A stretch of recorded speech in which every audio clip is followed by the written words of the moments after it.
তোর বোনকে আমার কাছে বিক্রি করে দে। আমি বললাম বেস্ট ফ্রেন্ডের পরিচয় দিলি? ফাহিম বলল, যখন শুনবি তুই তোর বোনকে ধর্ষণ করেছিস তখন সহ্য করতে পারবি তো? আমি বললাম, এতটা নিচে নেমে যাবি আমি ভাবতেও পারি নাই। ফাহিম বলল, তোর ভাবনাতে আমার কিছু আসে যায় না। আমি বললাম, আমার বোনকে ছেড়ে দে। ফাহিম বলল, তোর সামনে তোর বোনকে আজকে আমি ধর্ষণ করব। আমি বললাম, প্লিজ ফাহিম, তুই আমার সাথে যা ইচ্ছা কর, তবুও আমার বোনকে ছেড়ে দে। ফাহিম বলল, তোর সাথে বন্ধুত্ব করার যে একটা কারণ আছে। আমি বললাম, আমি যদি জানতাম কখনো তোকে আমার বেস্ট ফ্রেন্ড করতাম না। ফাহিম বলল, সত্যি তোর বোন অনেক সুন্দর, আজকে অনেক মজা হবে। আমি বললাম, ফাহিম, তুই আমার আম্মুর হাতে খাবার খেলি, আমার আপন ভাইয়ের মতো আমি তোকে দেখি, আর আজকে তুই আমার বোনকে ধর্ষণ করার ফাঁদ পেতেছিস। ফাহিম বলল, তোর সাথে ফ্রেন্ডশিপ করার এটাই কারণ ছিল। আমি বললাম, আজকে তোর কথা শুনে আমার খুব খারাপ লাগছে। ফাহিম বলল, লাগলে আমার কি? আমি বললাম, আমি মানুষ চিনতে ভুল করেছি রে। ফাহিম হাসতে হাসতে বলল, বিশ্বাস কর, তোর বোনের সৌন্দর্য দেখে আমি লোভে পড়ে গেছি। আমি বললাম, এসব দেখার আগে তুই আমাকে মেরে ফেল। ফাহিম বলল, সেটা তো হবে না। আমি বললাম, তোর কাছে আমার বোনের জান ভিক্ষা চাই, ছেড়ে দে ওকে। ফাহিম বলল, মাফ করিস বন্ধু, এটা পারবো না। আমি বললাম, ও মাত্র ক্লাস 10-এ পড়ে, পিচ্চি একটা মেয়ে। ফাহিম বলল, ছোট মেয়েদের খেতে অনেক মজা হয়, জানিস না তুই?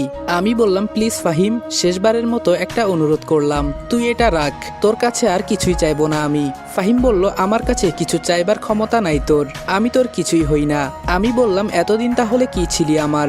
ফাহিম বলল, তোর বোনকে কিভাবে নির্জনে আনা যায় তার চিন্তা ভাবনা করতাম সব সময়। তোর মা তো তোর বোনকে সবসময় নজর এড়াতেই দিত না।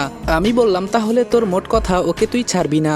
ফাহিম বলল, তোর বোনকে আগে তোর সামনে ধর্ষণ করব, আর মানুষ জানতে পারবে এই ধর্ষণ তুই করেছিস। আমি বললাম, সময় এবং নদীর স্রোত কারোর জন্য অপেক্ষা করে না, একটা প্রবাদ বাক্য আছে জানিস? ফাহিম বলল, আরে তুই আবার আমাকে কি করবি? তোর শরীরে তো এক ফোঁটাও রাগ নাই। আচ্ছা, তোর বোনকে আমি ধর্ষণ করব, এরপরেও কি তোর রাগ হয় না? আমি বললাম, তোর মতো আমি নেমহারামি না। আমার মা বাবা আমাকে ছোট থেকে শিক্ষা দিয়ে তুলেছে। লোহার রডটা দিয়ে আমার মাথায় একটা আঘাত করলো, মাথা ফেটে রক্ত আসছে এখন। ফাহিম বলল, কি রে শালা, এরপরেও তোর কি একটুও রাগ হয় না আমার উপর? আমি বললাম, এক কাজ কর, তুই আমাকে মেরে ফেল। ফাহিম বলল, এটা করা যাবে না, একটু পর তো তোর সামনে তোর বোনকে ধর্ষণ করব, আর সেটা তুই দেখবি না, এটা কি কখনো হতে পারে? আমি বললাম, তোর বোনকে আমি নিজের বোনের মতো দেখতাম, আর তুই আজকে বেস্ট ফ্রেন্ডের দোহাই দিয়ে আমার সাথে বিশ্বাসঘাতকতা করলি। ফাহিম বলল, মনে কর আমি মির্জাফর। আমি বললাম, তার থেকে তুই আরো নিকৃষ্ট। আমিও ইচ্ছে করলে তোর বোনকে বাজে নজরে দেখতে পারতাম। রডটা দিয়ে আবার আমাকে ইচ্ছা মতো মারতে লাগলো। তোর তো সাহস কম না, একদম আমার বোনকে বাজে নজরে দেখবি না।